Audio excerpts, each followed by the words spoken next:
Hello and welcome to this Come to Jesus Daily Devotional. And today we continue in Luke, exploring who Jesus is. And this week we're considering the Sabbath, what it means for Christians. And we're asking today, is Sunday significant for Christians? Let's read from Luke 6, 1-2. One Sabbath, Jesus was going through the grain fields, and his disciples began to pick some heads of grain, rub them in their hands, and eat the kernels. Some of the Pharisees asked, "Why are you doing what is unlawful on the Sabbath?"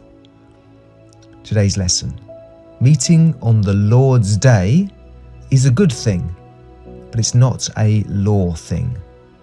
It's a good thing, but it's not a law thing. Yesterday we considered the idea that resting in Christ rather than resting on a day is what constitutes the Christian Sabbath. We rest in Christ from all our works as we put our faith in him, and that's what the Sabbath pointed to. That said, how are we to treat Sunday? Do Christians have a specific day that they are to devote to the Lord in rest and worship? For many Christians, as we saw yesterday in the Westminster Confession of Faith, Sunday has been seen as the Christian Sabbath. It's the day when one ceases from work in order to rest and worship.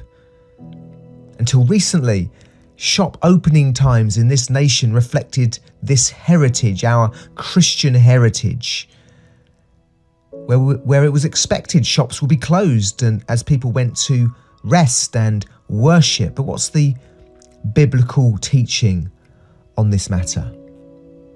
The Lord's Day. The Bible calls Sunday the Lord's Day. In Revelation 1:10, we read, "On the Lord's day I was in the Spirit. I heard behind me a loud voice like a trumpet," and it continues. It's called the Lord's Day, I believe, because it's the day that Christ rose from the dead, rather than it being a day that's to be set apart for the Lord specifically. However, we have evidence that meeting on the Lord's Day on Sunday was a common practice for the early church, and it has been throughout history. For example, we read in Acts 20 verse 7, "On the first day of the week we came together to break bread, and Paul spoke to the people." Now, my conclusion on this is that it's wise and helpful to meet on a Sunday, but it's not commanded. It's a good thing, but not a law thing. I know of people in Muslim nations, for example, who would meet on a Friday because it works better with the rhythms of that culture, and I'm sure that we can see the wisdom in that.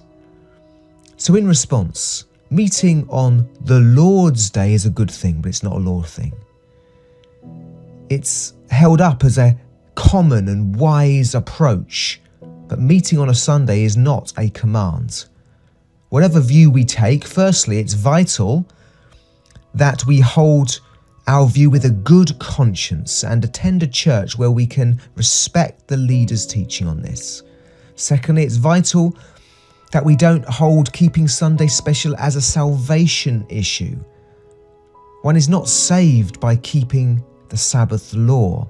We are saved through resting in Christ. Thirdly, the Spirit dwelling in us should make us more devoted to meeting with our church than having a law on the issue. And Sunday, the Lord's Day, is a tradition that's well worth developing and protecting. God bless you.